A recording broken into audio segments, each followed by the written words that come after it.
மத்தேயு 10ஆம் அதிகாரம் 2ஆம் வசனத்தின் பின்பகுதி.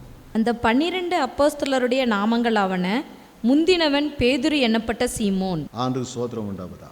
இந்த பகுதிகளிலே கர்த்தராகிய இயேசு கிறிஸ்துவுடைய சீசர்களாகிய அப்போஸ்தலருடைய பெயரை குறித்து வருகிறதை பார்க்கிறோம். பேதுரு பெயர் வரும்போது ஒரு வார்த்தையை ஆவியானவர் அங்கே சேர்த்திருக்கிறார்.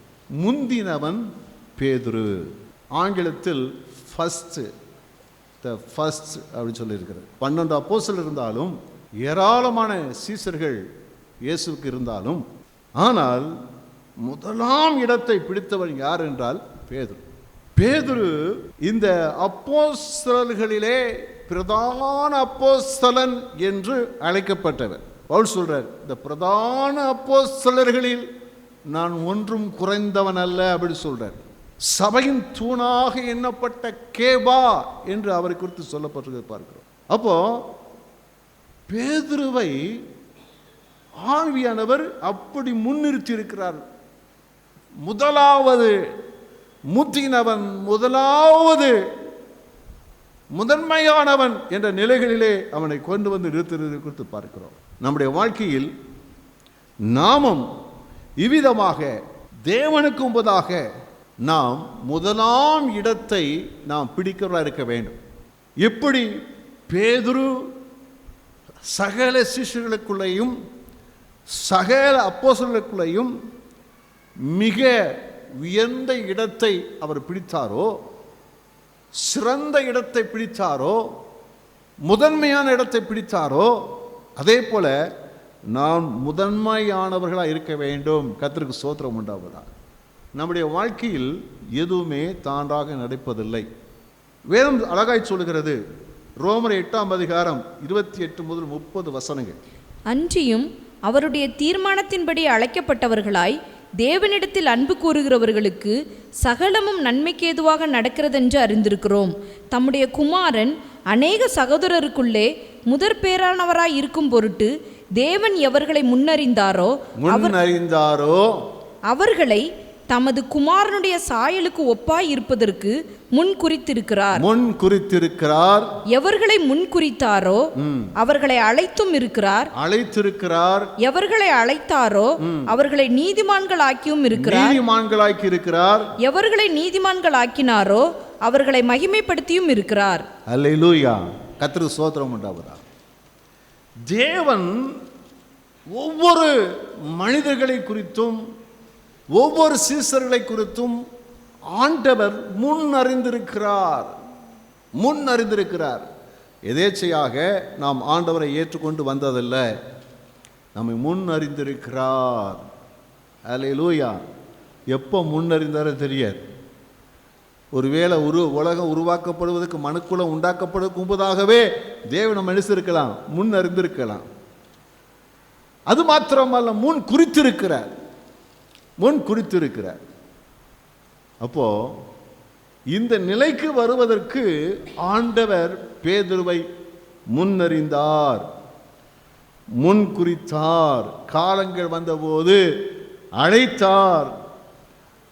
அழைத்தவர் நீதிமானாக்கினவர் மகிமையும் படுத்தினார். இதே போலதான் தேவன் நம்ம எல்லாரும் முன் குறித்து வச்சிருக்கிறார். முன்னறிந்தார், முன் குறித்து இருக்கிறார், நம்ம அழைத்தார், நான் உள்ளே வந்தோம், நம்ம நீதிமான்களாக உட்கார வச்சிருக்கிறார். நம்மளை மகிமைப்படுத்தவும் ஒரு வல்லவராகவே இருக்கிறார். அல்லேலூயா. நம்ம உயர்த்தி வைத்து மேலான நிலைகளிலே நாம் தேவனுக்கு பயனுள்ள பாத்திரங்களாய் நாம் மாறும்படி கர்த்தர் நம்மை மகிமைப்படுத்தவும் அவர் உண்மையில் அவராகவே இருக்கிறார். கர்த்தர் ஸ்தோத்திரம் உண்டாவதா. பேதுரை குறித்து நீங்கள் வாசித்து பார்த்தீங்கன்னா, அவருடைய பின்னணியத்தை பார்த்தீங்கன்னா, அவருடைய அப்பா பேர் யோனா. யோவான் 1:42 பார்க்கணும். யோனாவின் குமாரனாகி சீமோன். அவருடைய முந்தைய பேர் சீமோன். அவனுக்கு ஒரு சகோதரனை குறித்து வேதம் சுட்டி காட்டுகிறது. 40ஆவது வசனத்தில் யோவான் 1:40 அந்திரேயா என்று சொல்றார். அவருக்கு ஒரு அண்ணன் இருக்கிறார், ஒரு சகோதரன் இருக்கிறார். அவர் பேர் அந்திரேயா. அவர் எந்த ஊருக்காரரு? பெத்சாயிதா ஊருக்காரர். 44ஆவது வசனத்தில் பார்க்கிறோம். ஒரு சாதாரணமான நிலைகளையே அவரை குறித்து பிரபல்யமாக சொல்றதுக்கு ஒன்றுமே இல்லை.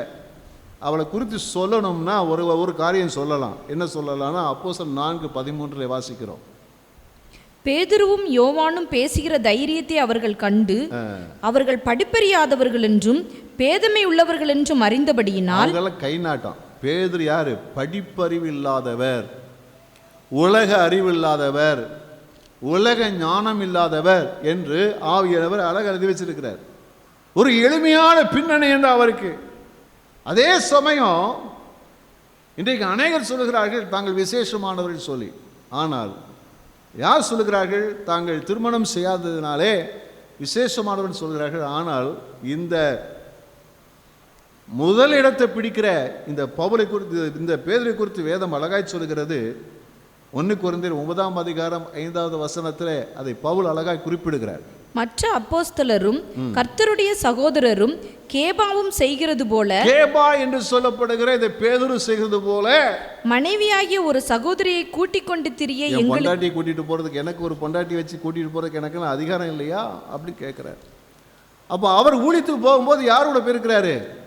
மனைவியோடு கூட ஊழியத்துக்கு போயிருக்கிறார். திருமணமானவர், திருமண உறவிலே வாழ்ந்தவர் சொல்லி சொல்லப்பட்டிருக்கிறது பார்க்கிறோம். அப்போ இந்த மனிதனுக்கு தான் சீமோன் என்ற பெயருடைய அவரை பார்த்து தான் ஆண்டவர் யோவான் 1:42 அவருக்கு பெயரை மாத்துறார். கேபா, பேதுரு என்று சொல்லி அழைக்கப்படுவா என்று சொல்றார். கேபா, நீ பேதுரு என்று சொல்லி அழைக்கப்படுவான்னு சொல்றார். அப்படியானால் நீ பெரிய ஒரு பாறை, பெரிய கல், ஒரு பாறை என்று சொல்லி அழைக்கப்படுவாய் என்று சொல்லி கர்த்தர் சொல்றார். அவருடைய பேரை மாத்துறார். அவரை ஆண்டவர் சந்தித்த காலங்களிலேயே ஆண்டவருடைய பேரை மாற்றிருக்கிறது குறித்து என்ன செய்ய பார்க்கிறோம். கர்த்தருக்கு ஸ்தோத்திரம் உண்டாவதா. இந்த நிலைக்கு அவர் வருவதற்கு காரணம் என்னவென்று சொன்னால் 2 முக்கிய காரியங்கள். ஒன்று அவனுடைய ஆத்மீக அல்ல ஆத்தும தேடல். ஒன்று ஆத்தும தேடல். அவருடைய ஆவிக்குரிய வாஞ்சை, ஆத்தும வாஞ்சை, தாகம் அவனுக்குள்ளே அதிகமாக இருந்தது. இரண்டாவது, கர்த்தராகிய இயேசு கிறிஸ்துவினாலே உருவாக்கப்பட்ட ஒரு அனுபவம் அவனுக்குள்ளே இருந்தது. ஒன்று, அவனுக்குள்ளே ஒரு வாஞ்சை, தேவனை குறித்த ஒரு ஆவிக்குரிய ஒரு வாஞ்சை அவனுக்குள்ளே இருந்தது. இரண்டாவது, அவன் கர்த்தராகிய இயேசு கிறிஸ்துவினாலே அவன் அழகாக உருவாக்கப்பட்டபடியினாலே தான் அவன் அந்த இடத்திற்கு வந்திருக்கிறான். அப்படியான நம்முடைய வாழ்க்கையில் அந்த மேன்மையான ஆவிக்குரிய நிலைகளே உயரமான உன்னதமான அந்த இடத்துக்கு நான் வர வேண்டும் என்று சொன்னால் முதலில் நமக்குள்ளே காணப்பட வேண்டிய ஒரு காரியம் என்னவென்று சொன்னால் ஒரு ஆவிக்குரிய ஒரு ஆத்மீகமான ஒரு வாஞ்சை, ஒரு தாகம் நமக்குள்ளே இருக்க வேண்டும். கர்த்தருக்கு ஸ்தோத்திரம் உண்டாவதாக. அல்லேலூயா.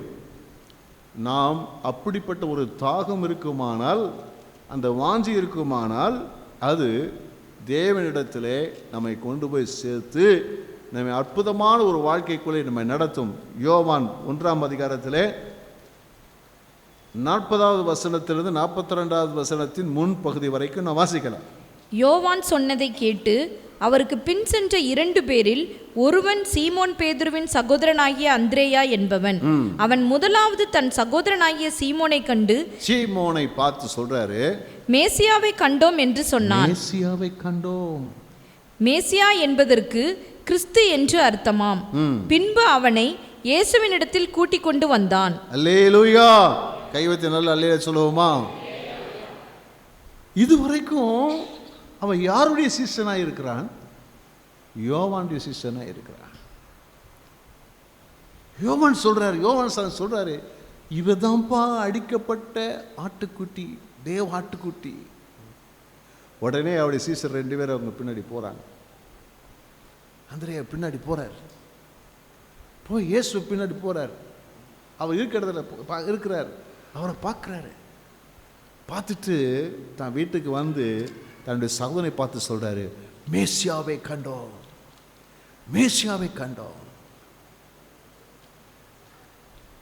பேதுருக்கு குடும்பம் இருக்குது, பேதுருக்கு தொழில் இருக்குது, அவனுக்கு அநேக கடமைகள் இருக்குது.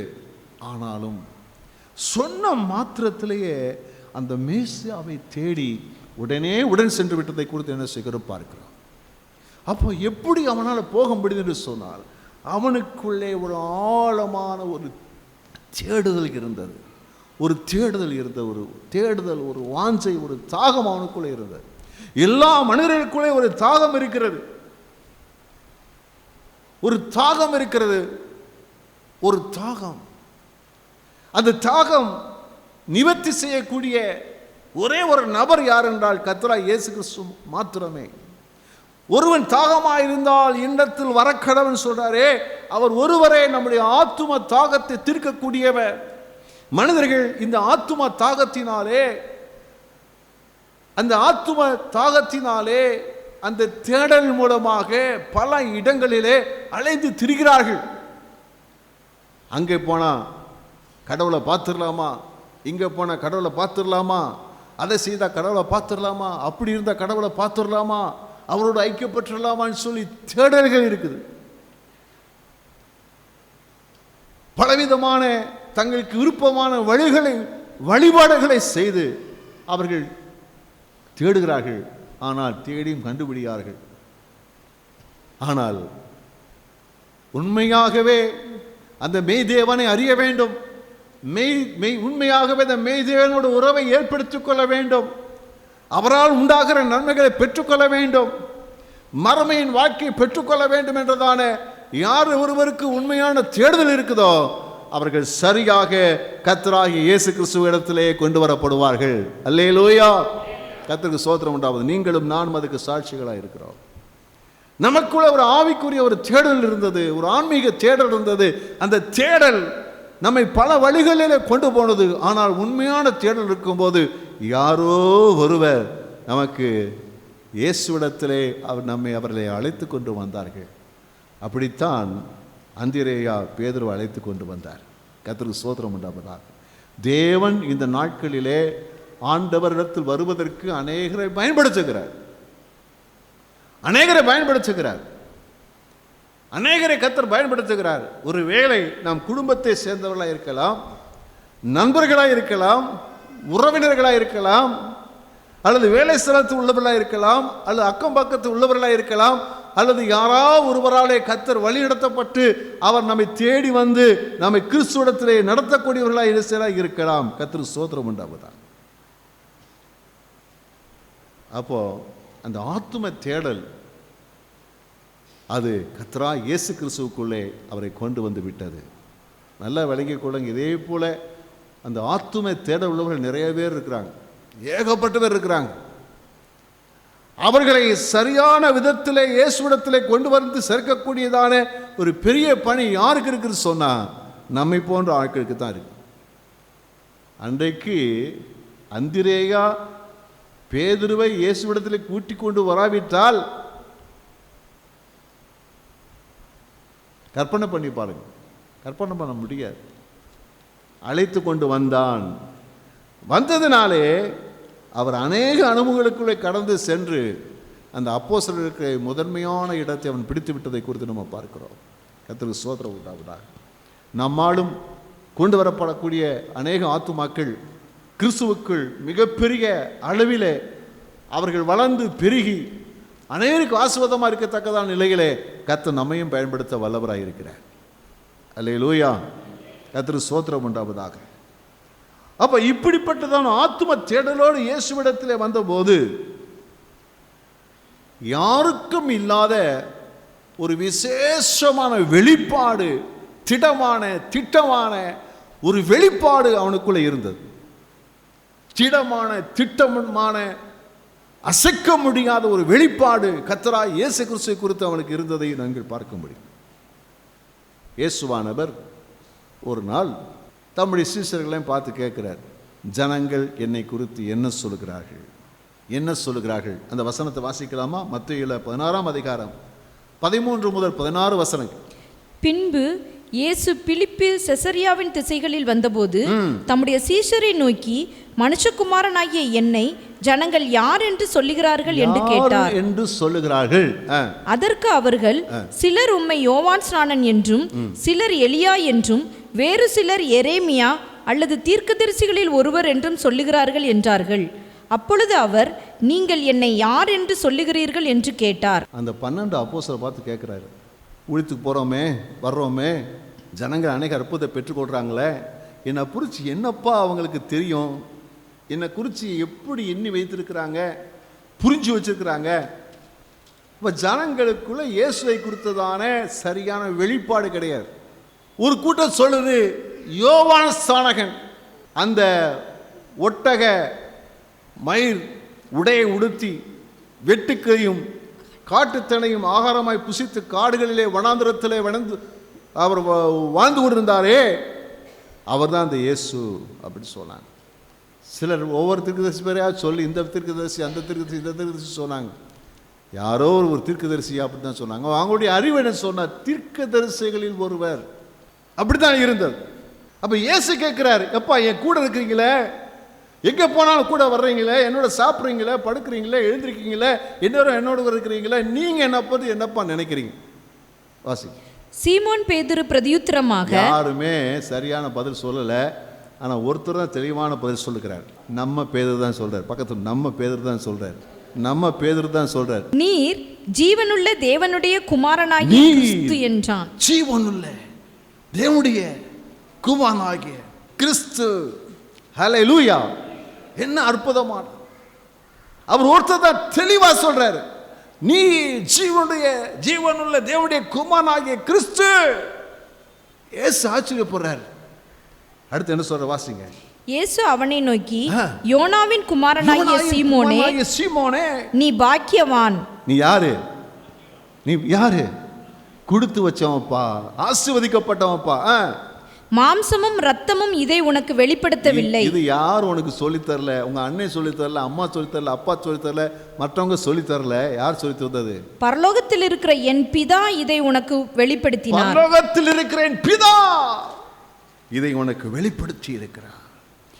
தேவனாலே, பிதாவாகிய தேவனாலே, ஏகோவா தேவனாலே அவன் நேரடியான ஒரு வெளிப்பாட்டை அவன் பெற்றிருக்கிறான். கர்த்தரே அந்த வெளிப்பாட்டை கொடுத்திருக்கிறார். கர்த்தருக்கு ஸ்தோத்திரம் உண்டாவதாக.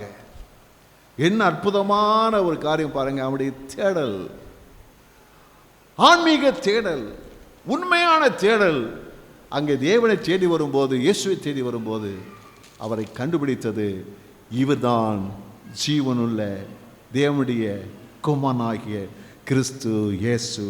ஹல்லேலூயா, ஹல்லேலூயா. கர்த்தருக்கு ஸ்தோத்திரம் உண்டாவதாக. நம்ம வாழ்க்கையில நம்ம ஒன்று நல்லா வழங்கிக் கொள்ளணும், இவர்தான் ஜீவனுள்ள தேவனுடைய குமாரனாகிய கிறிஸ்து இயேசு. அவர் தான் சொல்றார், நானே வழியும் சத்தியமும் ஜீவனுமாய் இருக்கிறேன், என்னை அல்லாமல் ஒருவனும் பிதாவிடத்திலே வரான். ஹல்லேலூயா. கர்த்தருக்கு ஸ்தோத்திரம் உண்டாவதாக. அப்போ அவர்தான் வழி, அவர்தான் ஜீவன், அவர்தான் சத்தியம். அவர் இல்லாம பிதாவிடத்தில் போக முடியாது, நித்திய ஜீவனை பெற்றுக்கொள்ள முடியாது. அவர்தான் கிறிஸ்து இயேசுதான், கிறிஸ்து இயேசுதான், கிறிஸ்து இயேசுதான். அப்போ அவரை குறித்ததான வெளிப்பாடு நமக்கு தெளிவாக இருக்க வேண்டும். இயேசு இல்லாம நமக்கு கதியே கிடையாது. பக்கத்தில் சொல்லுங்களேன், இயேசு இல்லாம நமக்கு கதியே கிடையாது. அல்லேலூயா, அல்லேலூயா. அதான் ஒரு பாட்டு கூட இடையில பாடணும். என் உயிரான இயேசு என் உயிரோடு கலந்தி, என் உயிரே நான் உம்மை துதிப்பே, என் உயிரே நான் உம்மை துதிப்பே. ஹல்லேலூயா. இயேசு தான் நமக்கு ஜீவன். பவுல் தான் சொல்றாரு, கிறிஸ்து எனக்கு ஜீவன். அவர் இல்லாமல் நமக்கு வாழ்க்கையே கிடையாது. அவரை பிடித்து கொள்ள வேண்டாம். எப்படியோ நம்முடைய கண்களை திறந்து அந்த வெளிப்பாட்டை தேவன் கொடுத்து நம்மை கிறிஸ்துவத்தில் கொண்டு வந்து அவருடைய பாதத்தில் நம்மை கொண்டு வந்து சேர்த்த அந்த தேவனுக்கு மகிமை உண்டாவதாக. ஹல்லேலூயா, ஹல்லேலூயா. யாரோ ஒருவரை கர்த்தர் பயன்படுத்தினார், அந்த பாத்திரம் ஆசீர்வதிக்கப்படுவதாக. நல்லா விளங்கிக் கொள்ளுங்க. யார் ஒருவர் உங்களை இந்த கிறிஸ்துவத்தில் கொண்டு வந்தார்களோ அவர்கள் ஆசீர்வதிக்கப்பட்டவர்கள். கர்த்தருக்கு ஸ்தோத்திரம் உண்டாவதாக. கர்த்தர் நாம் மகிமைப்படட்டும். இன்னொரு சமயத்தில் இயேசுவானவர், அதுவரைக்கும் இயேசு அநேக அற்புதங்களை செய்கிறார். மரித்தவர்களை உயிரோடு எழுப்புகிறார், வியாதிகளை சுகமாக்குகிறார், 5 அப்பம் 2 மீனை கொண்டு 5000 பேரை போஷிக்கிறார். இப்படி நல்ல சாப்பாடு கொடுக்கிறார், நிறைய அற்புதம் செய்கிறாரு. அது இது தட புடல நடக்குது. இயேசுவிடத்தில் வந்தால் ஆசீர்வாதம் எல்லாம், உலக பிரகாரமான நன்மைகளை, உலக பிரகாரமான ஆசீர்வாதங்களை, உலக பிரகாரமான மேன்மைகளை எல்லாம் இயேசு கொடுத்து கொண்டே இருக்கிறார். விடுவிக்கிறார், சுகப்படுத்துகிறார், ஆசீர்வதிக்கிறார், தப்புவிக்கிறார். இதையெல்லாம் இயேசு செய்துட்டு இருக்கிறார். ஆனால் இது நித்திய ஜீவனுக்குள்ளே நடத்தாது என்பதை ஆண்டவர் ஜனங்களுக்கு சொல்லும்படியாக ஒரு சந்தர்ப்பத்திலே அதை சொல்ல ஆரம்பிக்கிறார். யோவான் 6ஆம் அதிகாரங்களிலே அவர் சொல்றார், நான் அவர்தான் வார்த்தையானவர், அவருக்குள்ளே அவர் நமக்குள்ளேயும் அவர் நமக்குள்ளே அவரும் இருக்கும்போதுதான் நமக்குள்ளே ஜீவன் உண்டாகும் என்றதான அர்த்தத்திலே ஆண்டவர் உபதேசங்களை தர்றார். அந்த உபதேசங்களை கேட்டபோது ஜனங்கள் என்ன சொல்கிறார்கள்? யோவான் 6ஆம் அதிகாரம் 66ஆம் வசனத்திலிருந்து 69வது வசனம் வரைக்கும். அது முதல் அவருடைய சீசரில் அநேகர் அவருடனே கூட நடவாமல் பின்வாங்கி போனார்கள். யாருங்க பின்வாங்கி போனது? யார் பின்வாங்கி போனது? சொல்லுங்க, யாருக்கு பின்வாங்கி போனது? சீசர்களா? எல்லாத்தையும் வெறுத்துட்டு தானே இயேசு தேடி வந்தாங்க. எப்படி போனாங்க? எல்லாரும் போயிட்டாங்க. 1000, 5000, 10,000 இயேசு பின்னாடி வந்தது, எல்லாம் கூட்டமா வந்தது, அது போச்சு. இன்னொரு 70 பேர் இருந்தாங்க, அவங்களும் போயிட்டாங்க. இந்த 12 பேர் மாதிரி இருக்காங்க 12 பேர் மாதிரி இருக்காங்க. அந்த 12 பேரை பார்த்து ஆண்டவர் கேட்குறாரு, எப்பா நீங்களும் போய்விட மனதாக இருக்கிறீங்களா? நீங்களும் போறீங்களான்னு கேட்குறாரு ஆண்டவர். அல்லேலூயா. அப்போ என்ன பதில் வருது பாருங்க. சீமோன் பேதுரு அவருக்கு பிரதியுத்தரமாக பதில் சொல்லல. பாருங்க, யாருமே பதில் சொல்ல. பாருங்களேன், பக்கத்தில் சொல்லுங்க, யாருமே பதில் சொல்ல மாட்டேங்கிறாங்கப்பா. நம்மளை போல அநேக சமயம் நம்ம பதில் சொல்ல மாட்டோம். எதுக்கு ஏதாச்சும் ஒரு பதிலை சொல்லிட்டு நம்ம மாட்டிக்குவோமா அப்படின்னு சொல்லிட்டு, பேச வேண்டிய இடத்துல பேசணும். பக்கத்தில் சொல்லுங்களேன், பேச வேண்டிய இடத்துல பேசணும், அறிக்கை பண்ண வேண்டிய இடத்துல அறிக்கை பண்ணணும். அல்லேலூயா. கர்த்தருக்கு ஸ்தோத்திரம் உண்டாவதா. யாரும் பதில் பேச மாட்டேங்கிறாங்க. ஆனால் பேதுரு சொல்றான் பாருங்க, வாசிங்க. ஆண்டவரே, யாரிடத்தில் போவோம்? யாரிடத்தில் போவோம்? நித்திய ஜீவ வசனங்கள் உம்மிடத்தில் உண்டே. சொல்ற, யார்டாண்டவரே போவோம்? இந்த அக்கா வாசிக்கும் போது அப்படி வாசிக்கிறாங்க. ஆனா அவர் எப்படி சொல்லிப்பாரு, ஆண்டவரே யாரிடத்திலே போவோம்? நித்திய ஜீவ வசனங்கள் உம்மிடத்தில் உண்டே. உம்மிடத்துல ஆண்டவர் நித்திய ஜீவ வசனம் இருக்குது, யாரிடத்துல போவோம்? அப்ப அந்த வெளிப்பாடு இயேசுவை விட்டு பிரிக்க முடியாதபடி இயேசுவோடு அவனை கட்டி போட்டு விட்டதை குறித்து நம்ம பார்க்கிறோம். உண்மையாகவே தேவகுமாரனை கர்த்தராகிய இயேசு கிறிஸ்துவை அறியக்கூடிய விதத்திலே அறிந்திருப்போமானால் எந்த நிலையில் ஆனாலும் இயேசுவை விட்டு நான் ஒருபோதும் பிரிக்க முடியாது. அதான் பவுல் சொல்றாரு. உபத்திரவங்களோ அப்படின்னு சொல்லி பெரிய லிஸ்ட் சொல்றாரு, தேவதூதர்களோ எல்லாம் சொல்லிட்டு, ஜீவனானாலும் மரணமானாலும் கிறிஸ்துவின் மேலுள்ள அன்பை விட்டு என்னை பிரிக்க முடியாது என்று நிச்சயித்திருக்கிறேன். ஹல்லேலூயா. ஆமா ஆண்டவரே, என்னானாலும் கிறிஸ்துவிட்ட பிரிக்க முடியாது. இன்றைக்கு ஏன் அநேகர் பின்வாங்கி போறாங்க, ஏன் கர்த்தரை தூரமா போறாங்க அப்படி சொன்னா, அவர்கள் இயேசுவை அறிய வேண்டிய விதத்தில் அறிந்து கொள்ளவில்லை, இயேசுவை பார்க்க வேண்டிய விதத்தில் பார்க்கவில்லை, அவரை ஏற்றுக்கொள்ள வேண்டிய விதத்தில் ஏற்றுக்கொள்ளவில்லை. ஆகையால் தான் அவங்க பின்பற்ற அந்த வெளிப்பாடு கிடையாது. உண்மையாக கர்த்தரை தேடினால், உண்மையாக நம்மை தேடினால் இயேசு யார் என்பது நமக்கு வெளிப்படும். உண்மையாக தேடுவோம் என்று சொன்னால், உண்மையாகவே அவரை கண்டுபிடித்தவர்கள் எவ்வளோ பெரியதான காரியமானாலும் சரி இயேசு விட்டு பின்வாங்கி போகவே மாட்டாங்க. அல்லேலூயா. இந்த பேதுரு எல்லாம் பார்த்தீங்கன்னா இயேசுவுக்காக அவர் மரணத்தை சந்தித்தார். எப்படி சந்தித்தார்னு சொன்னால், அவர் சிலுவையில் அறைய போகிறாங்க. அவர் சொல்கிறாரு, இல்லை இயேசுவை சிலுவையில் அரைஞ்சிங்க, அந்த மாதிரி சிலுவை மறைக்கு நான் தகுதி கிடையாது, என்னை தலையில சிலுவையில் அறைங்கன்னு சொல்லி மரணத்துக்கு தன்னை ஒப்பு கொடுத்தார். அல்லேலூயா. கர்த்தருக்கு ஸ்தோத்திரம் உண்டாவதாக. ஏனென்றால் அப்படிப்பட்டதான தேடுதலும் அந்த வெளிப்பாடும் அவனுக்குள்ளே இருந்தபடியினாலே அவன் அபிதமாக அந்த இடத்துல வந்து விட்டான். நமக்கு தேவை அதுதான். இயேசுவை நம்ம ஒரு வெளிப்பாடு இருக்கணும். இயேசுவை அன்றி, அவரே ஜீவனுள்ள தேவனுடைய குமாரன், அவரை அன்றி எனக்கு ஒன்றுமே கிடையாது, அவரை இன்றி எனக்கு நித்திய ஜீவன் கிடையாது, மறுமை கிடையாது, உயிர் சொல்லல் கிடையாது, ஆசீர்வாதம் கிடையாது என்பதை நன்றாக நினைத்து கொள்ள வேண்டும், நாம் விளங்கிக் கொள்ள வேண்டும். அல்லேலூயா, கர்த்தருக்கு ஸ்தோத்திரம் உண்டாவதாக. இரண்டாவது காரியம் நான் சொன்னேன், அதுல இயேசுவை பின்பற்றுவதற்கு சில காரியங்கள் அவருடைய வாழ்க்கையில் அற்புதமாய் நடத்தப்பட்டதை குறித்து நம்ம பார்க்குறோம். லூக்கா 5ஆம் அதிகாரம் 1 முதல் 10 வசனங்களில் வாசித்து பார்த்தீங்கன்னா அதில் 2வது வசனம் வாசிங்க. அப்பொழுது கடற்கரையிலே நின்ற 2 படவுகளை கண்டார். மீன் பிடிக்கிறவர்கள் அவைகளை விட்டு இறங்கி வலைகளை அலசி கொண்டிருந்தார்கள். அப்பொழுது அந்த படவுகளில் ஒன்றில் ஏறினார். அது சீமோனுடையதாய் இருந்தது. அதை கரையிலிருந்து சற்றே தள்ளும்படி அவனை கேட்டுக்கொண்டு அந்த படவில் உட்கார்ந்து ஜனங்களுக்கு போதகம் பண்ணினார். அவர் போதகம் பண்ணி முடித்த பின்பு சீமோனை நோக்கி, ஆழத்திலே தள்ளி கொண்டு போய் மீன் பிடிக்கும்படி உங்கள் வலைகளை போடுங்கள் என்றார். அதற்கு சீமோன், ஐயரே, முழுதும் நாங்கள் பிரயாசப்பட்டும் ஒன்றும் அகப்படவில்லை, ஆகிலும் உம்முடைய வார்த்தையின்படியே வலையை போடுகிறேன் என்றான். அந்தபடியே அவர்கள் செய்து தங்கள் வலை கிழிந்து போகத்தக்கதாக மிகுதியான மீன்களை பிடித்தார்கள். அப்பொழுது மற்ற படவிலிருந்த கூட்டாளிகள் வந்து தங்களுக்கு உதவி செய்யும்படிக்கு சைகை காட்டினார்கள். அவர்கள் வந்து 2 படவுகளும் அமிழத்தக்கதாக நிரப்பினார்கள். சீமோன் பேதுரு அதை கண்டு இயேசுவின் பாதத்தில் விழுந்து, ஆண்டவரே, நான் பாவியான மனுஷன், நீர் என்னை விட்டு போக வேண்டும் என்றான். அவர்கள் திரளான மீன்களை பிடித்தது நிமித்தம் அவனுக்கும் அவனோட கூட இருந்த யாவருக்கும் பிரமிப்புண்டானபடியினால் அப்படி சொன்னான். சீமோனுக்கு கூட்டாளிகளான செபதேவின் குமாரராகிய யாக்கோபும் யோவானும் அந்தபடியே பிரமித்தார்கள். அப்பொழுது இயேசு சீமோனை நோக்கி, பயப்படாதே, இது முதல் நீ மனுஷனை பிடிக்கிறவனாய் இருப்பாய் என்றார். அல்லேலூயா. ஒரு இயேசுவை சந்தித்த ஒரு அற்புதமான சந்தர்ப்பத்தை குறித்து நம்ம பார்க்கிறோம். இயேசுவிடத்தில் அவர் அழைக்கப்பட்டதும் கொண்டு ஒரு கூட்டி வரப்பட்டதை குறித்து நம்ம பார்க்கிறோம்.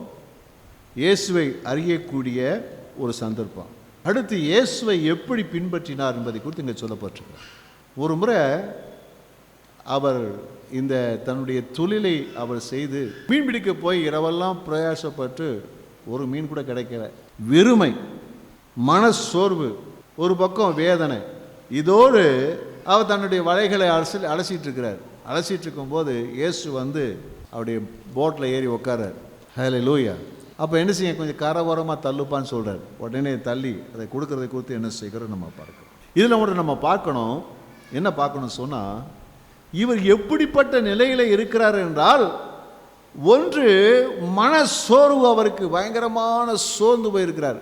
ஒன்றுமே கிடைக்கலையே, நான் எப்படி வீட்டுக்கு போவேன், வீட்டில் எப்படி போய் நான் காசு கொடுப்பேன், எப்படி வீட்டில் சாப்பாடு உண்டாயிருக்கும் என்றதான ஒரு வேதனை. இப்படிப்பட்டதான நிலையில் இருக்கும்போது கவலைகளும் வேதனைகளும் அவருடைய உள்ளத்தை பாழாப்படுத்திட்டு இருக்கும்போது இயேசு வந்து உக்காந்துக்கிட்டு இது கரையில் தள்ளுப்பா அப்படின்னு சொல்கிறார். இவருக்கு எப்படி இருந்திருக்கணும், நம்ம போய் டென்ஷன் ஆகிருக்கணும். நானே நொந்து போய் நூலாக இருக்கிறேன், இப்போ போய். ஆனால் என்ன சொல்லிருக்காருன்னா, அந்த நிலைகளிலும் தன்னுடையதே தேவனுக்கு அர்ப்பணிக்கிறார். அந்த போட்டை கர்த்தருக்கு ஒப்பு கொடுக்குறார். ஏறுங்க ஆண்டவரே, நீங்கள் பிரசங்கம் தானே பண்ண போகிறீங்க, நல்லா பிரசங்கம் பண்ணுங்கன்னு சொல்லி ஒப்பு கொடுக்கறதை குறித்து என்ன செய்ய பார்க்குறோம். 4ஆம் வசனம் பார்த்தீங்கன்னா, அவர் போதகம் பண்ணி முடித்த பின்பு சீமோனை நோக்கி, ஆழத்திலே தள்ளி கொண்டு போய் மீன் பிடிக்கும்படி உங்கள் வலைகளை போடுங்கள் என்றார். ஆண்டவர் இந்த நிலைகளிலே இவருடைய சோர்வுகளையும் கஷ்டங்களையும் பிரச்சனைகளையும் அவர் நன்றாக அறிந்தவர் என்பதை நன்றாக அறிந்து கொள்ள வேண்டும். நம்ம வாழ்க்கையில் இருக்கக்கூடிய எல்லா பிரச்சனைகளும் போராட்டங்களையும் கர்த்தர் அறிந்திருக்கிறார். நம்ம அவருக்கு நம்முடைய வாழ்க்கையில் தேவையான வெளிப்பாடு அறிவு என்ன என்பதை நம்ம பார்த்தோம் இல்லையா? அதே சமயத்தில் இயேசு கிறிஸ்து நம்மோடு கூட உள்ள உறவிலே பார்க்கும்போது, மனிதரோடு உள்ள உறவிலே பார்க்கும்போது ஆண்டவர் எல்லாவற்றையும் அறிந்தவராக இருக்கிறார். நம்முடைய பிரச்சனைகள் இருந்திருக்கிறார், போராட்டங்கள் இருந்திருக்கிறார், மன வேதனைகள் இருந்திருக்கிறார். என்ன அறிந்திருக்கிறாரு? அவர் பார்க்கல. ஆனால் பேதுருவும் அவரோடு சேர்ந்தவர் முழுவதும் கஷ்டப்பட்டு ஒரு மீன் கூட பிடிக்கலை. நீங்கள் மாதம் தூரம் வேலை செஞ்சுட்டு சம்பளம் எல்லாம் வீட்டுக்கு போய் பாருங்களேன். சகோதரிமார் ஒரு மாதம் வேலை செஞ்சுட்டு காசு இல்லாமல் வீட்டுக்கு போய் பாருங்களேன், எப்படி இருக்கும்? இது இயேசு உணர்ந்திருக்கிறார். எவ்வளோ பெரிய பிரச்சனை அவனுக்கு, பேதுருக்கு எவ்வளோ பெரிய பிரச்சனை, எவ்வளோ பெரிய பிரச்சனை. ஆனால் இவைகள் மத்தியிலும் நான் போட்டில் ஏறின போது சந்தோஷமாக இடம் கொடுத்தானப்பா.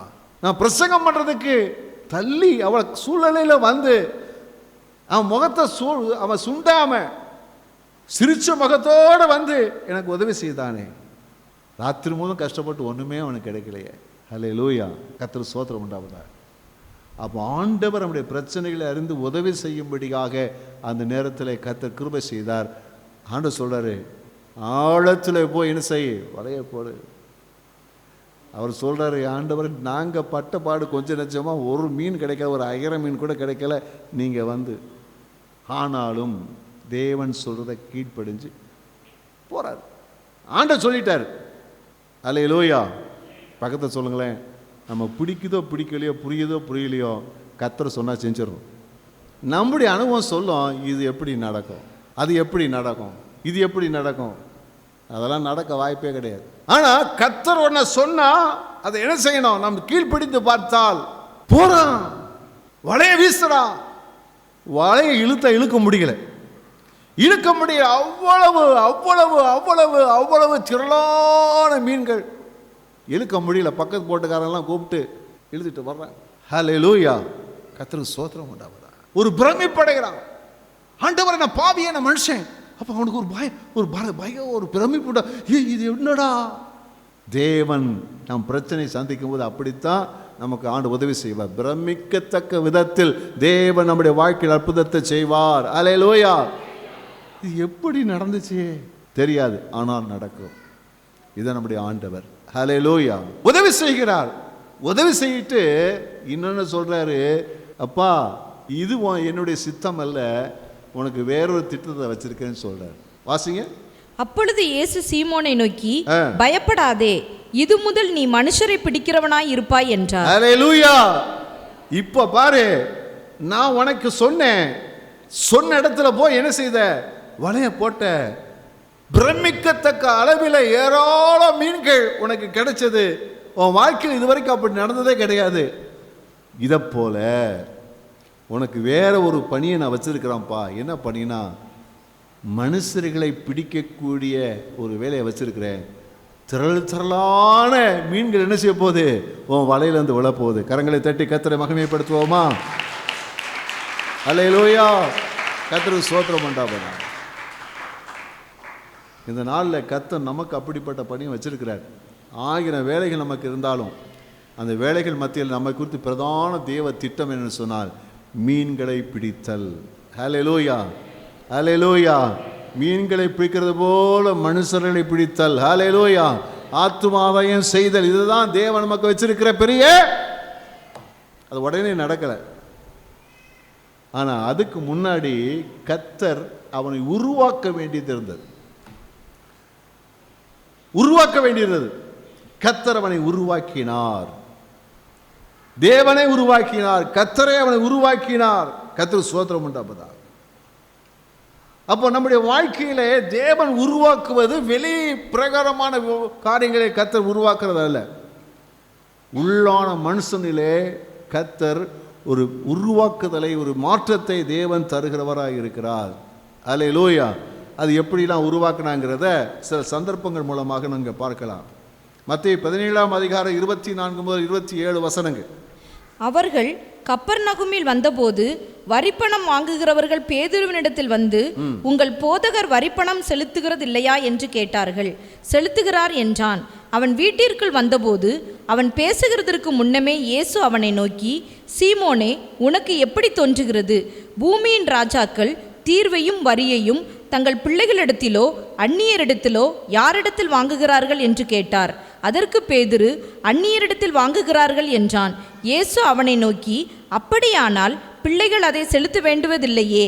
ஆகிலும் நாம் அவர்களுக்கு இடரலாய் இராதபடிக்கு நீ கடலுக்கு போய் தூண்டில் போட்டு முதலாவது அகப்படுகிற மீனை பிடித்து அதன் வாயை திறந்து பார். ஒரு வெள்ளிப்பணத்தை காண்பாய். அதை எடுத்து எனக்காகவும் உனக்காகவும் அவர்களிடத்தில் கொடு என்றார். அல்லேலூயா. ஆண்டவர் பாருங்க, பேதுரு ஒரு பிரச்சனை சந்திக்கிறார். என்ன பிரச்சனை? அவன்கிட்ட கேட்குறாங்க, உங்கள் ஆண்டவர் வரி கொடுக்குறாரா? அவனுக்கு ஒன்றும் புரியலை. ஆனால் சொல்லிட்டாரு, ஆமாம் கொடுக்குறாரு. ஆண்டவர் எப்படி கொடுக்காம இருப்பார்? கொடுப்பார். இயேசுவிடத்தில் வர்றாரு, இது கேட்க வரும்போது ஆண்டவர் சொல்கிறாரு, அப்பா நீ போய் தூண்டில் போடு, ஒரு மீன் பிடிபடும், அதை வாயை திறந்து பாரு, அதில் என்ன செய்யும், இருக்கிறத போய் கட்டுப்பா. நீங்களும் மீன் பிடிச்சி போட்டு பாருங்களேன், மீன் வருதான்னு பாருங்களேன். மீன் வந்தால் என்ன இருக்கும், திறந்து பாருங்கள், வாயை திறந்து பாருங்கள். ஆனால் அவன் திறந்து பார்த்தா என்னது, அதில் என்ன இருந்தது, வெள்ளி காசு இருந்தது. அப்போ ஆண்டவர் என்ன செய்தாருன்னா, இப்படி ஒரு சூழ்நிலை வரும், இந்த சூழ்நிலையில் பேதுரு வருவார், திகைப்பாரு. அப்போ அவருக்காக ஆண்டவர் இந்த மீனின் வாயிலே வெள்ளி காசை வைத்திருந்தார். கைகளை தட்டி கர்த்தரை மகிமைப்படுத்துவோமா? ஹல்லேலூயா, கர்த்தருக்கு ஸ்தோத்திரம் உண்டாவதா. இதை ஏன் யூதாஸ் காரியத்து மூலமாக ஆண்டு செய்யலை, யோவான் மூலமா ஏன் செய்யலை, அந்திரேயா மூலமா ஏன் செய்யலை? ஏன்னா பேதுரு யாரு, முதன்மையானவன். அவனை ஆண்டவர் உருவாக்குவதற்காக ஸ்பெஷலாக உருவாக்குறாரு. ஆண்டவர் அந்த நாட்களில் தேவனை சார்ந்து வாழ்வதற்காக, கர்த்தரை சார்ந்திருந்தால் எதுவும் கிடைக்கும் என்ற நிலைகளிலே அவனை கற்றுக் கொடுப்பதற்காக கர்த்தர் இந்த காரியங்களை செய்தார். ஹல்லேலூயா. நம்ம வாழ்க்கையில் நம்ம கற்றுக்கொள்ளக்கூடிய, தேவனிடத்தில் கற்றுக்கொள்ளக்கூடிய ஒரு முக்கிய பாடம் சொன்னால், தேவனை சார்ந்து வாழ பழக வேண்டும். ஹல்லேலூயா. கர்த்தர் எனக்காக எதையும் செய்வார். கர்த்தரை சார்ந்துக்கணும். பண தேவையா, கர்த்தர் சந்திப்பார். கல்வி தேவையா, கர்த்தர் சந்திப்பார். குடும்பத்தில் பிரச்சனையா, கர்த்தர் இந்த பிரச்சனைகளை மாற்றுவார். அல்லது நாம் இருக்கிற இடங்களில் உள்ள பிரச்சனையா, வேலையில் உள்ள பிரச்சனையா, எதுவாக இருந்தாலும் சரி, கர்த்தரை சார்ந்து வாழ கர்த்தர் நம்மை பழக்குவிக்கிறவராக இருக்கிறார். அப்படி பழக்க நம்முடைய வாழ்க்கையில கர்த்தரை சார்ந்து வாழும். நம்ம ஆண்டவர் சொல்றாரு, என்னால் நன்றி உங்களால் ஒன்றும் செய்யக்கூடாது. அந்த இடத்துக்கு நம்ம வந்துடும். ஹல்லேலூயா. பக்கத்தில் சொல்லுங்க, இயேசு இல்லாமல் நம்மளால் ஒன்றும் செய்ய முடியாது. அந்த இடத்துக்கு வந்துடணும். ஆண்டவரை நீங்கள் இல்லாமல் என்னால் முடியாதப்பா.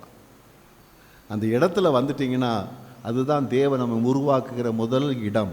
ஹல்லேலூயா. கர்த்தர் நம்மை அப்படி உருவாக்குகிறவராக இருக்கிறார். கர்த்தருக்கு ஸ்தோத்திரம். பேதுரு அப்படித்தான் கர்த்தர் உருவாக்கினார். ரெண்டாவது பார்த்தீங்கன்னா, ஆண்டவர் சொல்றார், ஆண்டவருக்கும் பேதுருக்கும் இடையிலான உரையாடல். மத்தேயு 18ஆம் அதிகாரம் 21, 22 வசனங்கள். அப்பொழுது பேதுரு அவரிடத்தில் வந்து, ஆண்டவரே, என் சகோதரன் எனக்கு விரோதமாய் குற்றம் செய்து வந்தால் நான் எத்தனை தரம் மன்னிக்க வேண்டும்? 7 தரம் மட்டுமோ என்று கேட்டான். அதற்கு இயேசு, 7 தரம் மாத்திரமல்ல, 70 தரம் மட்டும் என்று உனக்கு சொல்லுகிறேன். நம்ம சொல்லுவோம், ஏய் முக்கா 3 தடவை, 1 தடவை, 2 தடவை, 3 தடவை, அப்புறம் என்ன வச்சிருவோம், நான் யாருன்னு காமிச்சிருவேன். ஆண்டவர் என்ன சொல்றாருன்னா, பேதுரு, உன் வாழ்க்கையில் மற்றவர்களோடு உள்ள உறவு இருக்குதே ரொம்ப முக்கியமானது. நீ யாவரோடும் சமாதானமாக இருக்க வேண்டும். ஆகையினால நீ எப்படிப்பட்டவனா இருக்க வேண்டும்? பேதுரு அப்போ அந்த காலத்தில் 7 முறை மன்னிக்கணும்னு யூதர்களுக்கு வழக்கு இருந்திருக்கும் போது, அப்போ பேதுருக்கு ஒரு சந்தேகம் இருக்குது. அவருக்கு என்ன பிரச்சனையும் தெரியல, யாரோட பிரச்சனையும் தெரியல. 7 முறை மன்னிக்கணுமா? ஏசு சொல்லிட்டாரு, இல்லைப்பா, 7 70 பெருக்கு அத்தனை முறை. அப்போ என்ன அர்த்தம்? எத்தனை முறையான நினச்சி மன்னிச்சுக்கிட்டே இரு. அல்லேலூயா. கர்த்தருக்கு ஸ்தோத்திரம் உண்டாவதாக. நீங்கள் எத்தனை முறை மன்னிப்பீங்க கேளுங்க, சொல்லுங்கள் பாவம். நான் மன்னிச்சிருந்தா இன்றைக்கி இப்படியா இருக்கும் குடும்பம், நான் மன்னிச்சிருந்தா நாங்கள் இப்படியா இருந்திருப்போம். நமக்குள்ளே மன்னிக்க மாட்டோம்ல. நமக்கு எது பெருசு? நம்ம கௌரவம் பெருசு, நம்ம மரியாதை பெருசு, நான் யாரும் காமிக்கணும். ஆனால் ஆண்டு சொல்கிறாரு, எனக்கு அடுத்து நீ மற்ற உறவுகள் உனக்கு ரொம்ப முக்கியம்ப்பா. யாவரோடு என்ன செய்ய, சமாதானமாக இருக்க பழகு. அந்த சமாதானமாக இருக்கிறதுக்கு ஒரே ஒரு காரியம் தான்ப்பா நீ செய்யணும். என்னது? நீ மன்னிச்சிருப்பா. நீ மன்னிச்சிரு. அல்லேலூயா. உன் சகோதரோட சமாதானமாக இருக்கிறதுக்கு என்ன வழி? மன்னிச்சிரு. பக்கத்தில் சொல்லுங்க, மன்னிச்சிருங்க, பிரச்சனை சரியாயிடும். மன்னிப்பு கேட்டுருங்க, பிரச்சனை சரியாயிடும். அதான முடியாது? இல்லை, மன்னிக்க வேண்டும். தேவதை கற்றுக் கொடுக்கிறார். ஏன்னா அவர் முதலாதவனாக அவனை ஆண்டவர் மாற்ற போறாரு. அப்ப அவன் என்ன செய்யணும்? எத்தனையோ பேர் நமக்கு விரோதமாக பேசுவாங்க, எவ்வளோ காரியங்கள் அவனுக்கு விரோதமாக செய்வாங்க, எவ்வளோ காரியங்கள் பண்ணுவாங்க. ஆரம்பத்தில் விசுவாசி என்னை பார்த்து சொல்லுவாங்க, நம்ம விசுவாசியை சொல்லுவாங்க, நம்மளை என்னை பற்றி ரொம்ப சொல்லுவாங்க, பாஸ்டர் உங்களை போல ஒரு பாஸ்டர் இல்லை, பாஸ்டர் உங்களை போல ஒரு பாஸ்டர் இல்லை. இப்படி சொல்லாதீங்க அப்படின்னு. ஒரு நாள் சொன்னாங்க, இந்த பாஸ்டர் பால் கிடையாது, அவர் போலலாம் இல்லை அப்படின்பாங்க. உங்களை போல இந்த வாய் இப்படியும் பேசும் அப்படியும் பேசும். அப்போ நம்மை நேசிக்கக்கூடிய காலங்கள் உண்டு, நம்ம வெறுக்கக்கூடிய நாளங்கள் இருக்குது, நம்மை தவறை புரிந்து கொள்ளக்கூடிய காலங்கள் இருக்குது. ஆனால் அந்த நிலைகளிலும் மற்றவர்கள் செய்கிற தவறை மன்னித்து நாம் ஏற்றுக்கொள்ளுகிற மனப்பக்குவம் நமக்குள் இருக்க வேண்டும். அல்லேலூயா. இதை தான் இயேசுநாதர் உருவாக்குறார். நம்ம வாழ்க்கையில் மன்னிக்க பழகணும், விட்டு கொடுக்க பழகணும். அல்லேலூயா. மன்னிக்கணும். பக்கத்தில் சொல்லுங்கள், மன்னிக்கணும் சொல்லுங்கள். அல்லேலூயா. நீங்கள் சமீபத்தில் எத்தனை முறை மன்னிச்சிருக்கீங்க ஒரு ஆளை? நீங்கள் அடிக்கடி சந்திக்கக்கூடிய ஒரு ஆளை எத்தனை முறை மன்னிச்சிருக்கிறீங்க சொல்லுங்களேன்? எத்தனை முறை மன்னிச்சிருக்கிறீங்க?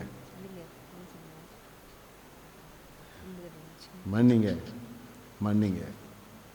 இதுதான் தேவன் நம்ம முதன்மையானவனாய் மாற்றுவதற்கு தேவன் நம்மை நடத்துகிற பாதை. கர்த்தருக்கு ஸ்தோத்திரம் உண்டாவதாக. அடுத்து பார்த்தீங்கன்னா ஆண்டவர் கற்றுக் கொடுக்குற இன்னொரு காரியம், யோவான் 13ஆம் அதிகாரத்தில் 4 முதல் 17 வசனங்களில் பெரிய வசனமாக இருக்கிறது நான் சொல்கிறேன். இயேசுவானவர் என்ன செய்கிறார்னா, அவர் அந்த சிலுவையில் அறையப்படும் காலம் வந்தது என்று அறிந்து பஸ்காவின் நாளிலே, அது பஸ்கா ஆசரிக்கும் போது என்ன செய்கிறாருன்னா, திடீர்னு எந்திரிக்கிறாரு, இடுப்பில் ஒரு டவலை கட்டிக்கிறாரு, ஒரு பாத்திரத்தை எடுக்கிறாரு, தண்ணியை நிரப்பிட்டாரு, ஒவ்வொருத்த காலாக போய் கழுவ போகிறார். எல்லாம் மிரண்டு போயிருக்காங்க, எல்லாம் மிரண்டு போயிருக்காங்க. அப்போ பேதுருட்ட போகிறாரு, காலை கழுவ போகிறார். ஆண்டவரே, நீர் யாரு, நான் யாரு? அந்த கலாச்சாரத்திலே கால் கழுவுதல் ஒரு அடிமையுடைய வேலை. எல்லா வீட்டுக்கு முன்னாடி ஒரு அடிமை இருப்பார், வர்றவங்க காலெல்லாம் தண்ணி போட்டு கழுவுறது ஒரு அடிமையுடைய வேலை. அப்போ இயேசு காலை கழுவுறதுக்கு போகிறாரு, முடியாதுன்னு சொல்கிறார். அப்போது நீ இல்லைன்னா என்னிடத்து உனக்கு பங்கு இல்லைன்னு சொல்கிறார். அப்புறம் தான் என் தலையும் சேர்த்து கழுவாண்டவர். அப்புறம் ஆண்டவர் சொல்கிறாரு, உங்கள் ஆண்டவராகி நானே இதை செய்ததுண்டானால் நீங்கள் ஒருவர் பாதத்தை ஒருவர் கழுவுங்கள் சொல்கிறார். என்ன அர்த்தம்? ஒருத்தரை ஒருத்தர் மேன்மையாக எண்ணுங்கள், ஒருவருக்கு ஒருவர் தாழ்மையாக இருங்கள். தாழ்மை கற்றுக் கொடுக்குறார். நம்ம வாழ்க்கை ரொம்ப தாழ்மை ரொம்ப முக்கியமானது. தாழ்மை ரொம்ப முக்கியமானது. ஒரு அல்லேலூயா சொல்லுவோமா? இன்றைக்கு கிறிஸ்துவத்தில் தாழ்மை இல்லை. ஆகையினாலே தேவன் யாரையும் ஆசீர்வதிக்கிறதில்லை. தேவன் கொண்டு வர இடத்துக்கு அவனால் கொண்டு வர முடியலை. காரணம் தாழ்மை இல்லை. எல்லாருக்குள்ள என்ன செய்து நான் நான் என்று இருக்கிறோம். எதுக்காக ஆண்டவர் சொல்றார், செய்தாரு? தங்களுக்குள்ள யார் பெரியவர், தங்களுக்குள்ள யார் பெரியவர்? இது எல்லா இடங்களும் இருக்குது. ஆனால் ஆண்டவர் சொல்ற, மற்றவர்களை நம்பிலும் மேலாய் எண்ண வேண்டும். பக்கத்தை சொல்லுங்க, மற்றவர்கள் நம்பிலும் மேலாய் எண்ண வேண்டும். அல்லேலூயா, அல்லேலூயா. கர்த்தருக்கு ஸ்தோத்திரம். இந்த தாழ்மை நமக்கு ஆண்டவர் கற்றுக் கொடுக்கிறார். அவரே போய் பாதத்தை கற்றுக் கொடுக்கிறார். இன்றைக்கு அதை சடங்காக மாற்றிட்டாங்க. ஆனால் அது தாற்பயம் என்ன, அது உண்மை என்ன? ஒருவருக்கு ஒருவர் மேலானதான் எண்ணணும். அவர் பாதத்தை கழுவும் போது நான் என்ன செய்த, நீங்கள் என்ன காட்டும் மேலான ஆளையா சிஸ்டர், நீங்கள் என்ன காட்டும் மேலானவர். அந்த மனப்பான்மையை வளர்த்துக் கொள்வதற்காக ஆண்டவர் இந்த காரியத்தை செய்து பார்க்கிறோம். அல்லேலூயா, கர்த்தருக்கு ஸ்தோத்திரம் உண்டாவதாக. அடுத்ததாக கற்றுக் கொடுத்த காரியம் மத்தேயு 14ஆம் அதிகாரம் 22 முதல் 33 வசனங்களில் இயேசு சீசரில் அக்கறைக்கு போகணும்னு சொல்கிறார். அப்புறம் வனாந்தரத்தில் ஜெபம் பண்ணிட்டு இருக்கிறார். அப்போது இவரை முன்னாடி அனுப்பிட்டார். இவங்க போட்டில் போயிட்டுருக்குறாங்க. அப்போ பெரிய காற்று அடிக்குது, அவங்க தவிச்சிட்டு இருக்கிறாங்க. அப்போ பார்த்தீங்கன்னா ராத்திரியில் இயேசு என்ன செய்கிறார்னா கடலின் மேல் நடந்து வருகிறார். கடலின் மேல் நடந்து வர்றார். அதை பார்த்து மாத்திரத்தில் எல்லாரும் அலறான். ஆவேசம் சொல்ற பிசாசு வருதுன்ட்டான், அலறாங்க. இயேசு சொல்றாரு, பயப்படாதீங்கப்பா, நான் தான்ப்பா. நம்ம ஆட்கள் இருக்காங்களே, எங்கே போனாலும் இயேசுநாதரே வந்தால் கூட பிசாசு தான் சொல்லுவான், பயம்தான். நான் உங்களை பார்த்து ஒரு கேள்வி கேட்குறேன், ஏன் உங்கள் வீட்டுக்கு தேவதூதர் வரக்கூடாது? ஏன் உங்கள் வீட்டுக்கு இயேசுநாதர் வரக்கூடாது? ஏன் எதுக்கு எடுத்தாலும் பயப்படுறீங்க? பிசாசு இருக்குது, அது இருக்குது, இது இருக்குன்னு சொல்லிட்டு. ஒரு அல்லேலூயா சொல்லுவோமா? அல்லேலூயா. இப்போ இயேசு நடந்து வராரு. உடனே அவனுக்குள்ள ஒரு துடிப்பு வருது, ஒரு துடிப்பு வருது, ஒரு துடிப்பு வருது. நீர் ஆண்டவரை நீரே ஆனால், நீரே ஆனால் நான் உம்மிடத்தில் வர எனக்கு கட்டளையிடும். அல்லேலூயா. என்ன ஒரு தாகம் பாருங்க, என்ன வாஞ்சம் பாருங்க, ஒரு என்ன உற்சாகம் பாருங்க. நான் உம்மிடத்தில் வர எனக்கு கட்டளையிடம் சொல்றாரு. அப்போ வா வா இறங்குறாரு, நடக்கிறாரு. என்ன அருமையான நட, மிடுக்கான நடக்கிறாரு. அல்லேலூயா, கர்த்தருக்கு ஸ்தோத்திரம் உண்டாவதாக. அப்போ மனசுக்குள்ள ஒரு பெரிய சந்தோஷம். தங்கிரி மேல் நடக்கிறேன், இயேசுவை போல நடக்கிறேன், எவ்வளோ அற்புதமாக இருக்குது. ஓ, எப்படி அற்புதமாக நடக்குது. இயற்கைக்கு மேலான காரியங்களை செய்வதற்கு ஆண்டவர் கிருபை தந்திருக்க சந்தோஷமாக போறாரு. கீழே பார்க்குறாரு, பயந்து படங்கள் உள்ளே போயிட்டார். அப்போ ஆண்டு தூக்கி விட்டு, ஏன்பா பயந்துற, ஏன்பா பயந்த? இப்போ ஆண்டு நினைச்சிட்டாருன்னா அங்கே விசுவாச நடையை கற்றுக் கொடுக்குறேன். விசுவாச நடை, விசுவாச நடை கற்றுக் கொடுக்கிறார். நான் எப்படி இருக்கிறேனோ அதே போல் நீ இருக்க முடியும். நீ என்னை விசுவாசித்தால் தண்ணீரில் நடக்க முடியும். நீ என்னை விசுவாசித்தால் மலைகளை பார்த்து போன்னு சொன்னால் அது போயிடும். நீ விசுவாசித்தா நான் செய்கிற அற்புதங்கள்லாம் செய்ய முடியும் சொல்லி ஆண்டவர் விசுவாச நடையை கற்றுக் கொடுத்தார். ஒரு அல்லேலூயா சொல்லுவோமா? அல்லேலூயா, அல்லேலூயா, கர்த்தருக்கு ஸ்தோத்திரம் உண்டாவதாக. அப்புறம் எபிர் மகளுடைய விஷயங்களில் பார்க்கும்போது அது மார்க் 5:35-42 வசனங்களில் எவருடைய மகளுக்காக அவன் தன் மகளுக்காக ஜெபம் பண்ண கேட்குறான். மரண அவஸ்தையாக இருக்கிறான்னு சொல்லி ஜெபம் பண்ண கேட்குறாரு. இவர் போகும்போதே வழியில் செய்தது இறந்து போயிட்டான், நீ பயப்படாத அப்படின்னு சொல்லி இயேசு போகிறார். போயிட்டு எல்லாம் டங் டங் டங்னு மணி அடிச்சிட்டு இருக்கிறான். செத்து போச்சு, ஆள் செத்து போச்சு, எல்லாம் அடக்கம் பண்ணுறதுக்கு ரெடி ஆகுங்க, எல்லாம் அடிச்சிட்டு இருக்கிறான். ஏசு சொல்கிறாரு, அப்பா அவள் சாகலப்பா, அவர் தூங்குறா. எல்லாம் சிரிக்கிறான். உடனே எல்லாத்தையும் வெளியே போ, எல்லாம் வெளியே போட்டு அந்த 3 பேரை கூப்பிட்டு போகிறார். பேதுரு, யோவான், யாக்கோப்பு கூப்பிட்டு போகிறார். பேதுரு கூட்டிகிட்டு போகிறார். ஏன் கூட்டிகிட்டு போகிறாரு? ஏன் அவங்கள மட்டும் கூட்டிகிட்டு போகிறாரு? போய் அங்கே அந்த பொண்ணை பார்த்து சொல்கிறாரு, குட்டி பாப்பா எழுந்துரு, சிறு பெண்ணே எழுந்துரு, குட்டி பாப்பா எழுந்துடுறாரு. உடனே எழுந்துருச்சு. அல்லேலூயா. இதான் பேதுரு பார்க்குறாரு. ஆண்டவர் ஏன் அப்படி செய்தார்னா அற்புதங்களை எப்படி நடப்பிப்பது என்பதை பேதுருக்கு ஆண்டவர் கற்றுக் கொடுத்தார். ஒரு அல்லேலூயா சொல்லுவோமா? அல்லேலூயா. அவர் கண்ணால் பார்க்குறாங்க, அற்புதத்தை பார்க்குறாங்க, ஆண்டவர் கற்றுக் கொடுக்கிறார். இதே போலதான் ஆண்டவர் நமக்கு கற்றுக் கொடுக்கிறார். அற்புத விசுவாச நடப்பதற்கு, அற்புதங்களை செய்வதற்கு கர்த்தர் நமக்கு கற்றுக் கொடுக்கிறார். நம்ம கர்த்தரோடு நடந்தால், கர்த்தரை விசுவாசித்து நடந்தால், அவர் மூலமாய் கற்றுக்கொள்ள ஆயத்தமா இருப்போமானால் தேவன் நம்மை கொண்டு அந்த காரியங்களை செய்ய பார்க்கிறார். பல காரியங்கள் இருந்தாலும் ஒரு காரியத்தை மாத்திரம் நான் சொல்லி நான் முடிக்க விரும்புகிறேன். மார்க் 9ஆம் அதிகாரத்தில் நீங்கள் 2 முதல் 4 வசனங்களை பார்த்தீங்கன்னா, அங்கே இயேசுவானவர் அங்கே மர்வமாகிறார். பேதுரு, யாக்கோபு, யோவானை கூட்டிகிட்டு போய் ஒளிவு மறையில் மர்வமாகிறார். உடல்லாம் அப்படியே ஜொலிக்குது, வெண்மையாக இருக்குது. இப்படிப்பட்ட வெண்மையை பார்க்க முடியும். முகம் அப்படியே பிரகாசம். அங்கே மோசேயும் எலியாவும் இயேசுவோடு கூட பேசிட்டு இருக்கிறாங்க. இதை பார்க்கும்போது எல்லாம் பிரமிப்பு. ஆண்டவரே, நான் அங்கேயே இருந்துருவோம். உமக்கு ஒரு கூடாரம், மோசேவுக்கு கூடாரம், எலியாவுக்கு ஒரு கூடாரத்தை போற்றுவோம். ஒரு கேள்வி இருக்குது, ஏன் இயேசுவானவர் இவர்களுக்கு முழுதாக, பேதருக்கு முன்பதாக ஏன் மறுரூபமானார்? ஏன் மறுரூபமானார்? அந்த கேள்விக்கு விடையே இல்லை. ஆனால் விடை இருக்கிறது. ஏன்னா நீங்கள் நல்லா கவனித்து பார்த்தீங்கன்னா, இயேசுவானவர் தான் பாடுபடவும் மரிக்கவும் 3ஆம் நாள் உயிரோடு கூட எழுந்திருக்க வேண்டியதாக இருந்தது சொல்லி அது மேல் பேச தொடங்குகிறார். பேச தொடங்கின பேதுரு பக்கத்தில் போய் கடிந்து கொண்டு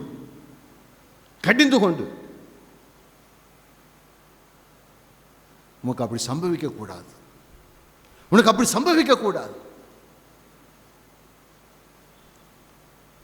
அவன் நினைக்கிறான், நீ தேவகுமாரன், அது எப்படி? இயேசு சொல்றாரு, அப்பாலை போ சாத்தான். கொஞ்சம் ஏதோ பிசாசுன்னு சொல்லிட்டார்.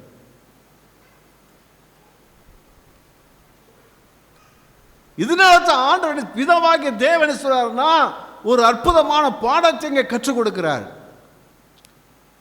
இந்த இயேசு யார், மோசே யார் என்று சொன்னால், அங்கே பிரமாணம், நியாய பிரமாணத்தை பிதாவிடத்திலிருந்து கற்றுக் கொடுத்து வாங்கி கொடுத்தவர், அதனுடைய பிரதிநிதி. இங்கே எலியா தீர்க்கதரிசியின் பிரதிநிதி. அங்கே அந்த நியாய பிரமாணங்கள் சொல்லுகிறவர் இவர்தான்ப்பா.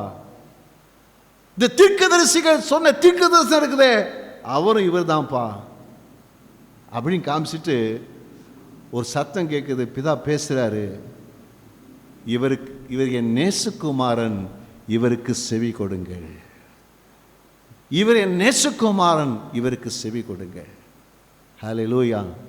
நீங்கள் என்ன செய்யணும், நீ அவர் என்ன சொல்கிறாரோ அதை காது கொடுத்து கேட்டு கேளு. என்ன செய்ய போகிறாரு? அவர் பாடுபட போகிறாரு, அவர் கைது செய்ய போகிறார், நியாயம் விசாரிக்க போகிறார், படப்போகிறார், எள்ளி நகையிட போகிறார், சரத்தை அடிக்கப்பட போகிறார், முக்கிர சுட்டப்பட போகிறார், முகத்திலே காரி துப்பப்பட்டு அவமானப்படுத்த போகிறார், சிலுவிலே அறையப்பட்டு மரிக்க போகிறார், 3ஆம் நாள் உயிரோடு கூட எழும்ப போகிறார். அதை சொல்றார்ல, அதை ஏற்றுக்கொள்ளுப்பா, அதை ஏற்றுக்கொள். ஏன்னா அது மூலமாக தான் உலகத்துக்கு ரட்சிப்பு இருக்குது. இதுதான் என்னுடைய சித்தம் அப்படின்னு சொல்லி தேவ சித்தத்துக்கு ஏற்றுக்கொள்ளவும் அர்ப்பணிக்கவும் ஆண்டவரின் பிதாவாகிய தேவன் அவரோடு கூட பேசுகிறதை குறித்து பார்க்கிறோம். ஹல்லேலூயா. ஆண்டவர் இயேசு என்ன சொல்கிறாரோ, வேத வார்த்தை என்ன சொல்லுதோ, நமக்கு புரியுதோ புரியலையோ அப்படியே ஏற்றுக்கொள்ள வேண்டும். அதைத்தான் ஆண்டவர் அவனுக்கு கற்றுக் கொடுக்கிறதை குறித்து நம்ம பார்க்கிறோம். அல்லேலூயா, அல்லேலூயா. இந்த நிலைகளெல்லாம் ஒவ்வொன்றாக கர்த்தர் கற்றுக் கொடுக்கிறார். அப்புறம் பார்த்தீங்கன்னா ஊழியத்தில் 2 பேரை அனுப்புகிறார், ஊழியத்துக்கு அனுப்பி நேரடி பயிற்சியை கொடுக்கிறார்.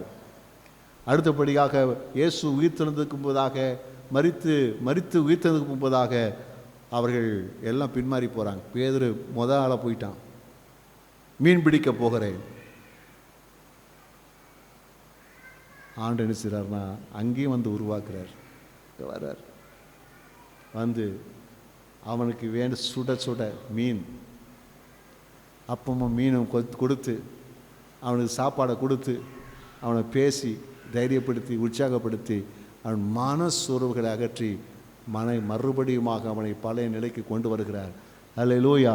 கொண்டாந்து கடைசியில் சொல்கிறாரு, அப்பா பேதுருவே, நீ என்னிடத்தில் அன்பாயிருக்கிறாயா, நேசிக்கிறாயா? 3 முறை கேட்குறாரு. அழுகிறான். அழுது சொல்கிறான், ஆண்டவரே நீ எல்லாவற்றையும் அறிவீர், நான் உம்மிடத்தில் அன்பாக இருக்கிறேன். அப்போ ஆண்டவர் சொல்கிறாரு, ஏப்பா எல்லாம் இருந்துச்சு, வைராக்கியம் இருந்துச்சு, அது இருந்துச்சு, இது இருந்துச்சு, எல்லாம் இருந்துச்சு, ஆனால் ஒன்று இல்லைப்பா. என்ன இல்லை? உண்மையான அன்பு என்கிட்ட இல்லைப்பா. நீ உண்மையான அன்பு இருந்தால் நீ மறுதளிச்சிருக்க மாட்ட. நீ உண்மையான அன்பு இருந்தால் நீ பழைய இடத்துக்கு போயிருக்க மாட்ட, மீன் பிடிக்க போயிருக்க மாட்டேன், என்னை விட்டுட்டு போயிருக்க மாட்டேன். ஆகினாலே ஆண்டு சொல்கிறாரு, நீ என்கிட்ட அன்பாக இருக்கணும்ப்பா, நீ என்கிட்ட அன்பாக இருக்கணும்ப்பான்னு சொல்லி ஆண்டவர் அன்பாக இருக்க வேண்டிய விதத்தை ஆண்டவர் கற்றுக் கொடுக்குறாரு. ஹல்லேலூயா, ஹல்லேலூயா. அந்த நிலையில தான் அடுத்த நிலையில கர்த்தருக்காக அவன் வாழ்ந்து பெரிய சாதனைகளை படைத்து முதன்மையானவன் என்ற பெயரை பெற்றதை குறித்து என்ன செய்கிறோம் நம்ம பார்க்கிறோம். எல்லாம் எழுதி நம்ம ஜெபிப்போம். Glory to Father. இயேசுவை அறிய வேண்டிய விதத்தில் அறிந்து கொண்டு அவரை பற்றி கொள்வோம். அவரை தவிர வேறு ஒருவர் இல்லை. அவரை பின்பற்றுவதற்கு நம்மை அர்ப்பணித்துக் கொள்வோம். நம்மை குறித்து தேவ சித்தத்தை விளங்கிக் கொள்வோம். நாம் தேவன் நம்மை உருவாக்குவதற்கு நம்ம இடம் கொடுப்போம். கர்த்தரை சார்ந்து வாழ்வதற்கு, மற்றவர்களுடைய உறவை கட்டி எழுப்புவதற்கு, மன்னிக்க வேண்டியவைகளை மன்னித்து, விட்டு கொடுக்க வேண்டிய விட்டு கொடுத்து, தாழ்மையாய் நடந்து கொண்டு, போட்டி பொறாமையை விட்டு விசுவாசமாய் வாழ்வதை கற்றுக்கொண்டு, தேவனுடைய அற்புத செயல்களை கர்த்தரிடத்திலே கற்றுக்கொண்டு, அவருக்காக அற்புதங்களை நடப்பிக்க ஆயத்தமாகி, இயேசுவுடைய பாடு மரணத்தை, அவர் உயிர்த்தெழுதலை ஆண்டு சொல்லும்போது அவர் ஏற்றுக்கொண்டது போலவே கர்த்தர் நமக்கு எதையெல்லாம் சொல்கிறாரோ அதையெல்லாம் அப்படியே ஏற்றுக்கொள்வோம். ஹல்லேலூயா. தேவன் நமக்கு ஊழியத்தில் நேரடி பயிற்சி கொடுக்குறார். யாரையாச்சும் ஒருத்தரை வச்சு நமக்கு பயிற்சி கொடுப்பார். அதை ஏற்றுக்கொள்வோம். கர்த்தருக்கு ஸ்தோத்திரம் உண்டாகுதா. கடைசியாக தேவன் மறு அர்ப்பணிப்புக்குள்ளே கர்த்தர் அவனை நடத்தினார். அன்பாயிருக்கிறாயா, அன்பாயிருக்கிறாயா, அன்பாயிருக்கிறாயா. இன்றைக்கு இந்த அன்புக்குள்ளே நான் வந்துடணும். இந்த அன்புக்குள்ளே வரணும். ஆண்டவருக்காக எவ்வளோ பிரயாசப்படுறாரு பாருங்க, எவ்வளோ பிரயாசப்படுறாரு பாருங்க. ஆனாலும் உன்னிடத்தில் ஒரு குறை உண்டு. ஆதியில் இருந்த அன்பை விட்டாய், ஆதியில் இருந்த அன்பை விட்டாய். ஹல்லேலூயா. கர்த்தர் நோக்கி சொல்லுவோம், ஆண்டவரே உம்மிடத்தில் அன்பாக இருக்கிறோம். ஆண்டவரே கைகள் வைத்து சொல்லுவோம், உம்மிடத்தில் அன்பாக இருக்கிறோம். ஆண்டவரே உம்மிடத்தில் கற்றுக்கொள்வோம். பிதாவை இயேசுவின் நாமத்தில் முன்னோக்கி பார்த்து ஜெபிக்கிறோம். உம்முடைய சமூகங்களை தாழ்த்துக்கிறோம். உம்மை குறித்த வெளிப்பாட்டோடு உம்மை பற்றி பிடிக்கவும், உம்முடைய சித்தத்தை அறிந்து அதுக்கு நேராக நடத்தப்படுவோம் எங்களை அர்ப்பணிக்கிறோம். தேவங்களை உருவாக்குகிற அந்த உருவாக்குதலுக்கு எங்களை அர்ப்பணிக்கிறோம். எப்படியெல்லாம் கர்த்தங்களை உருவாக்க விரும்புகிறீரோ அப்படியெல்லாம் உருவாக்க எங்களை அர்ப்பணிக்கிறோம். எப்படி ஆகிறோம் உம்முடைய பார்வையில் விசேஷமானவர்களாய், முதன்மையானவர்களாய் காணப்படுவதற்கு கர்த்தர் கிருபை தாங்க. உம்முடைய பிள்ளைகளுக்குள்ள இந்த வசனம் ஜீவன் உள்ளதாய் துணித்து கொண்டே இருப்பதாக, ஜீவனை தருவதாக, அற்புதங்களை நடப்பிப்பதாக. இயேசுவின் நாமத்தின் நல்ல பிதாவே, ஆமென். என் ஆத்துமாவே கர்த்தரை ஸ்தோத்திரி, என் முழு உள்ளமே நாமத்தை ஸ்தோத்திரி. என் ஆத்துமாவே கர்த்தரை ஸ்தோத்திரி, கர்த்தர் செய்த சகலவரை மறவாதே. ஆமென். நம்முடைய கர்த்தராய் இருக்கிற இயேசு கிறிஸ்துவின் கிருபையும், பிதாவாகிய தேவனுடைய அன்பும், பரிசுத்த ஆவியுடைய ஐக்கியமும் நம் அனைவரோடும் சகல பரிசுத்தவான்களோடும் இன்றும் என்றும் சதா காலங்களிலும் இருப்பதாக. ஆமென். அல்லேலூயா, அல்லேலூயா, அல்லேலூயா. கர்த்தர் எல்லாரையும் ஆசீர்வதிக்கட்டும். பிரைஸ்